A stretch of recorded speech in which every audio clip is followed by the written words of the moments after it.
Yo, what's up, guys? Teacher Paul up here, and today we're reacting to this coffee request. This one comes from Nami, and Nami says, "This is an interesting video. This is from a channel called Storied, and this is Dokkaebi, Korea's most popular monster." Okay, we're going to watch a monster video from Korea. Let's go, guys. Don't forget to like, don't forget to subscribe. And guys, if you want to watch reactions to full movie shows, series, and other stuff, go over to Buy Me Coffee or to Patreon, including we have a horror movie coming up if you like monster reactions. Let's go. Let's check this out.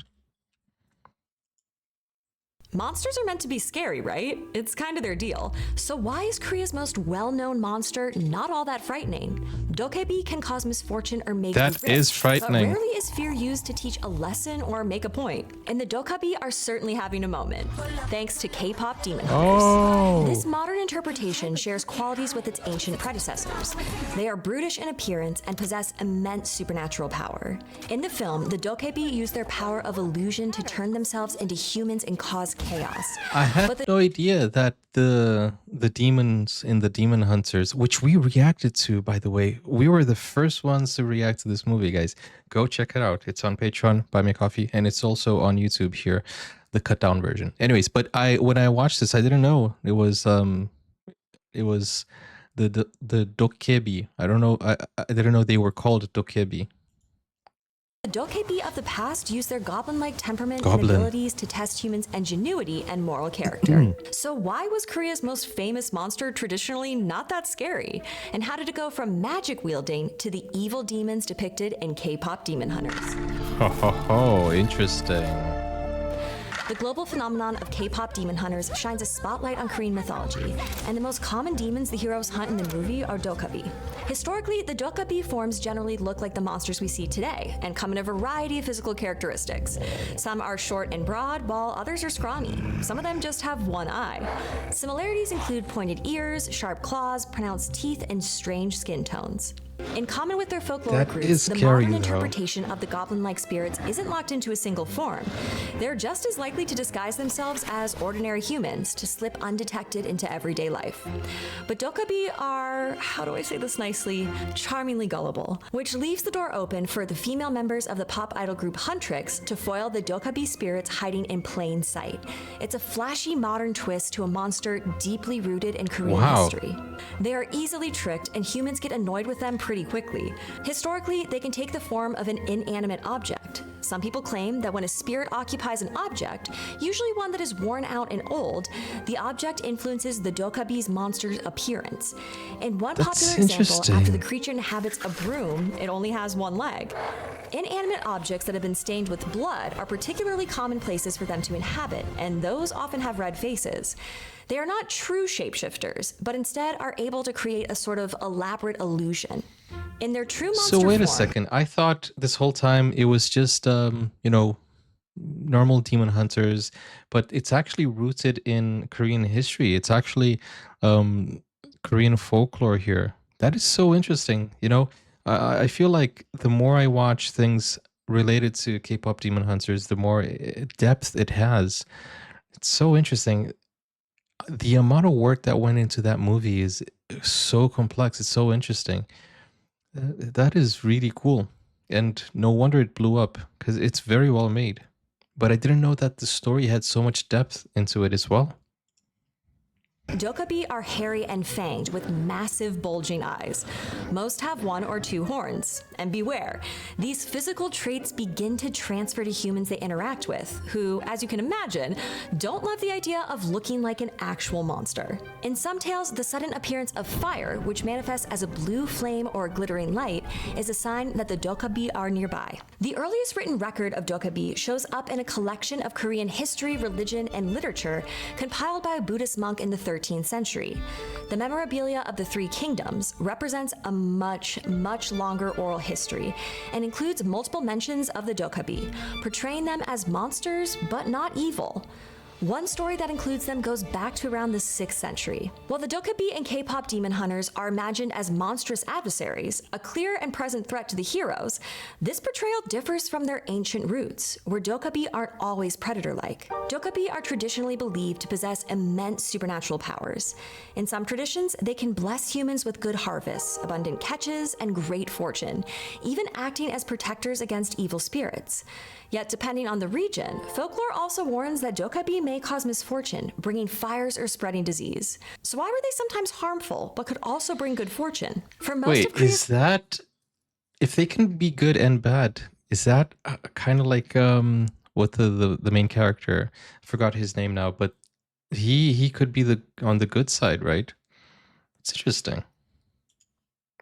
history, people lived in farming communities, particularly vulnerable to swings of fate that could bring droughts, floods, and famine. The Dokkaebi's personality mirrors this reality, where fortune could bless or curse you overnight, and their existence might help explain if someone had preternatural abilities or talents, or a sudden windfall. It could be that the Dokkaebi are helping them out. There are legends of Dokkaebi building reservoirs to provide humans with more stable fishing waters. In this way, the Dokkaebi are a cultural reflection of life's uncertainty. It was a reminder that prosperity and disaster were never far apart. In many tales, the Dokkaebi's supernatural powers include magical items.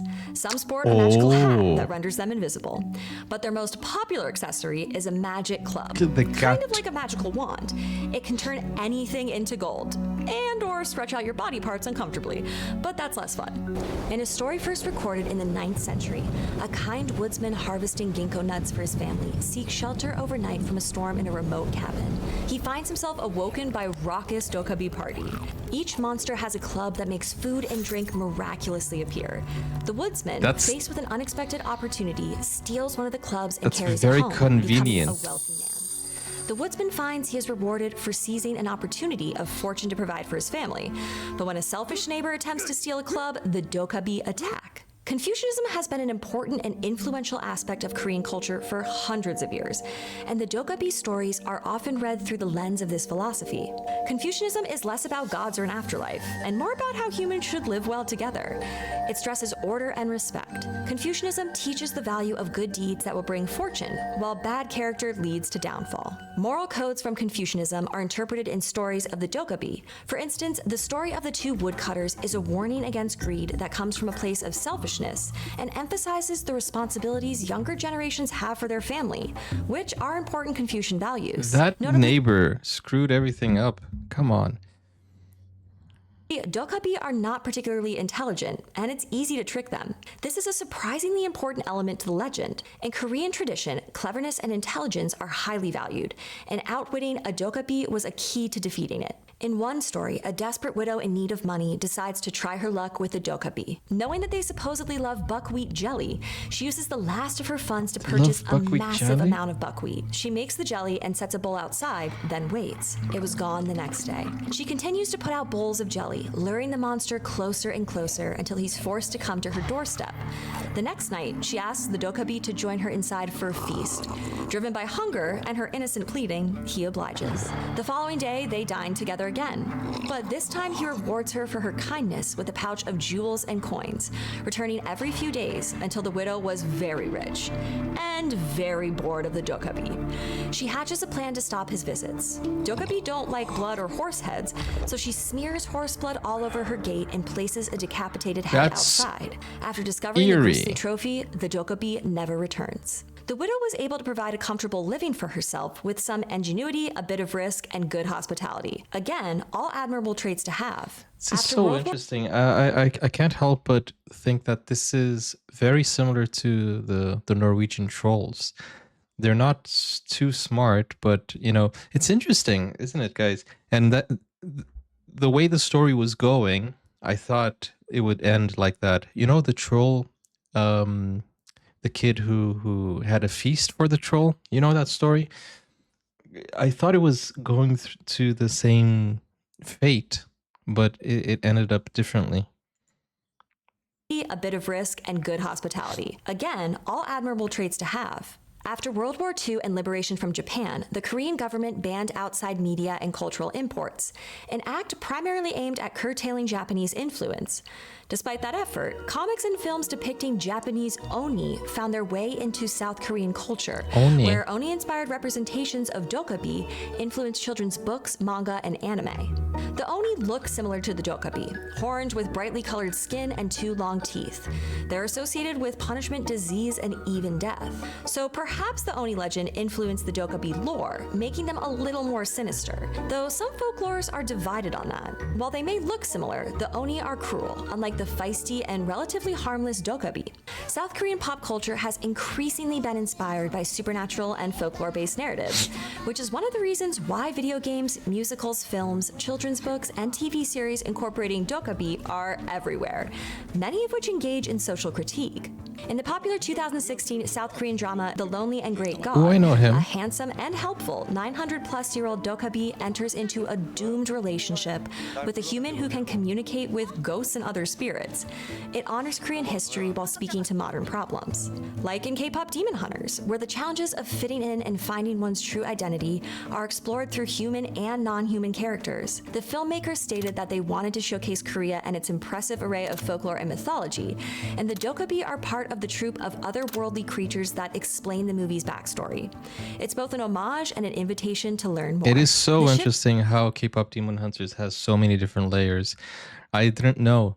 I mean, I thought it was a good production, but it has so much in it, you know, so much that they added of Korean culture. It's so interesting, guys. So interesting, and I'm happy it blew up. From agents of wealth or misfortune to monsters and K-pop demon hunters demonstrates the adaptable nature of the Dokkaebi legend. But the biggest takeaway, Dokkaebi embodies embracing unpredictability, humor, and resilience, something we could all probably do with a little more of. Thanks for watching. We want to hear your feedback. Every year, PBS Digital Studios sends out an audience survey, which we use to help understand what you enjoy on YouTube and what you would want to see us make more of. You also get to vote on new show ideas, so it'd be great if our fans were well represented in the polls. There's a link in the description. Thanks in advance. In the movie are Dokkaebi. Dokkaebi. Named at Dokkaebi. Dokkaebi. Okay. It's so nice that they added bloopers at the end, because that makes me feel a little bit better, because while I was watching that, I was like, dang, she speaks very well. She's very well versed and, you know, very good at narrating. But then at the end, they showed, you know, the human side. It makes me feel a little bit better about my communication skills, I would say. Anyways, that was such a great video. Like, it's very well explained, very well, you know, produced, and it's very educational too. I don't know that much about the Dokkaebi, and I have a lot of respect for the K-pop Demon Hunters more as well, because they have a lot of layers in their stories, and it's really interesting to see and learn and see how it's portrayed. So that's pretty cool. What did you guys think? Let me know in the comments. Let me know your thoughts in the comments. Do not forget to like. Do not forget to subscribe. And if you want to watch reactions to full movie, show, series, and other stuff, go over to Buy Me a Coffee or to Patreon. I'll see you next time. Bye-bye.